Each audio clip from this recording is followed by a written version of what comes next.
আলাইকুম, স্বাগত জানাচ্ছি দুপুরের সংবাদে। শহীদ রাষ্ট্রপতি জিয়াউর রহমানের ৯০তম জন্মবার্ষিকী আজ। ১৯৩৬ সালের ১৯শে জানুয়ারি বগুড়ার গাবতলীতে জন্মগ্রহণ করেন তিনি।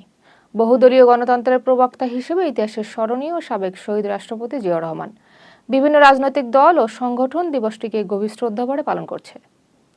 লক্ষ্মীপুরে জামায়াত বিএনপি নেতাকর্মীদের মধ্যে সংঘর্ষের ঘটনায় পাল্টাপাল্টি মামলা হয়েছে। জামায়াতের মামলায় ১৭০ জন ও বিএনপির মামলায় ২১৭ জনকে আসামি করা হয়। ঘটনায় উভয় পক্ষের অন্তত ১৫ জন আহত হন। পুলিশ বলছে ঘটনার সুষ্ঠু তদন্ত চলছে। প্রশাসন সবাইকে আচরণবিধি মানার আহ্বান জানিয়েছেন। ব্যাংক বহির্ভূত আর্থিক প্রতিষ্ঠানে খেলাপি ঋণ বেড়ে ২৯,৪০৮ কোটি টাকা দাঁড়িয়েছে। মোট ঋণের ৩৭.১১% এখন খেলাপি। ৩ মাসে খেলাপি বেড়েছে প্রায় ১,৮৬৭ কোটি টাকা। বাংলাদেশ ব্যাংক বলছে পিকে হালদার কেলেঙ্কারির প্রভাব এখনো কাটেনি। আগামী ১-২ দিন সারা দেশে তাপমাত্রা প্রায় অপরিবর্তিত থাকতে পারে, তবে বুধবার থেকে তাপমাত্রা কিছুটা কমে শীত বাড়তে পারে। কুয়াশার ঘনত্ব বাড়ার সম্ভাবনা রয়েছে। আবহাওয়া অধিদপ্তর বলছে এই শীত দীর্ঘস্থায়ী হবে না।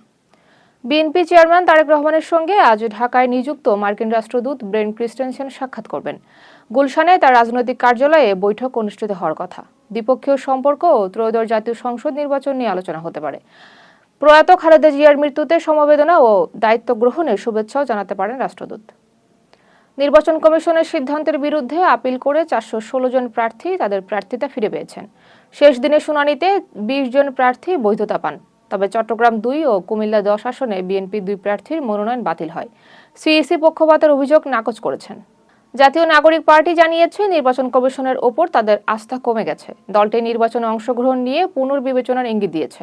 এনসিপির অভিযোগ কমিশন নিরপেক্ষতা হারিয়েছে। তারা রাজপথে নামার প্রস্তুতির কথাও জানিয়েছে। পুলিশ পেশাদার ও নিরপেক্ষ হলে দেশের ইতিহাসে সবচেয়ে নিরপেক্ষ নির্বাচন হবে বলে মন্তব্য করেছেন স্বরাষ্ট্র উপদেষ্টা। তিনি বলেন নির্বাচনে ১.৫ লাখ পুলিশ সদস্য দায়িত্ব গ্রহণ করবেন। কোনো প্রার্থী বা এজেন্টের কাছ থেকে সুবিধা নেওয়া যাবে না। মানবিক পুলিশিংয়ের উপর জোর দেন তিনি। আসন্ন গণভোটে হ্যাঁ ভোটের পক্ষে দেশব্যাপী প্রচারণা জোরদার করেছে সরকার। ঢাকা মহানগরীর প্রতিটি বাসা ও পল্লী বিদ্যুৎ গ্রাহকদের কাছে লিফলেট পৌঁছানো হবে। বিলবোর্ড, ব্যানার ও ফেস্টুন বসানো হবে। সরকার এটিকে জনসচেতনতা কার্যক্রম বলছে। মালয়েশিয়ায় সড়ক দুর্ঘটনায় নিহত বাংলাদেশের সংখ্যা বেড়ে ৩ জন হয়েছে। একটি লরি নিয়ন্ত্রণ হারিয়ে দুর্ঘটনাটি ঘটে। চালকের বৈধ লাইসেন্স ছিল না বলে জানিয়েছে পুলিশ। তদন্ত চলছে। স্পেনের দক্ষিণাঞ্চলে দ্রুতগতির ট্রেন দুর্ঘটনায় অন্তত ২১ জন নিহত হয়েছেন। গুরুতর আহত অবস্থায় হাসপাতালে চিকিৎসা নিচ্ছেন আরও ৩০ জন। মালাগা থেকে মাদ্রিদগামী ট্রেনটি লাইনচ্যুত হয়। মৃতের সংখ্যা আরও বাড়তে পারে বলে আশঙ্কা। পাকিস্তানের করাচিতে একটি শপিং মলে ভয়াবহ অগ্নিকাণ্ডে অন্তত ৬ জন নিহত হয়েছেন। আহত হয়েছেন প্রায় ২০ জন। কয়েক ঘন্টা চেষ্টার পর আগুন আংশিক নিয়ন্ত্রণে আসে। উদ্ধার কাজে দমকল বাহিনীকে বেশ বেগ পেতে হয়। ইরানের সরকার বিরোধী বিক্ষোভে নিহতের সংখ্যা বেড়ে ৫,০০০-এ দাঁড়িয়েছে। নিহতদের মধ্যে প্রায় ৫০০ জন নিরাপত্তা বাহিনীর সদস্য। সবচেয়ে বেশি প্রাণহানি হয়েছে কুর্দিশ অঞ্চলে। রয়টার্সকে এই তথ্য নিশ্চিত করেছে ইরানি কর্তৃপক্ষ। যুক্তরাষ্ট্রের মিনেসোটায় অভিবাসন বিরোধী অভিযানের বিরুদ্ধে বিক্ষোভ চরমে পৌঁছেছে। পরিস্থিতি নিয়ন্ত্রণে সেনা মোতায়েনের প্রস্তুতি নিচ্ছে পেন্টাগন।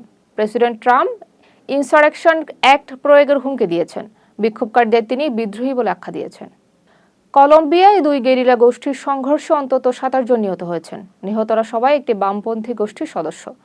এই এলাকা মাদক পাচারের জন্য গুরুত্বপূর্ণ বলে জানিয়েছেন সেনাবাহিনী। এটি সাম্প্রতিক সময়ের ভয়াবহ সংঘর্ষগুলোর একটি। এতক্ষণ সাথে থাকার জন্য ধন্যবাদ।